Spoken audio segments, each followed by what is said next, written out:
အခုက1 year anniversary ပြည့်ပေါ့နော်အဲ့အတွက်ကြောင့်မလို့ကျွန်တော်တို့ဆိုတာကျွန်တော်တို့ဂျေဇုတော်တွေကကုန်ခန်းနိုင်လားကုန်ခန်းနိုင်ဘူးเนาะအများအားဒီထက်ပိုပြီးတော့မှ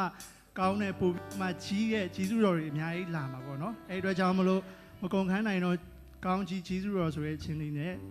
ကျွန်တော်ဘုရားရဲ့ဂုဏ်တော်ကိုချီးမွမ်းချင်ပါတယ်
ရောက်စီတိုင်းကိုပြန်ချင်ပါ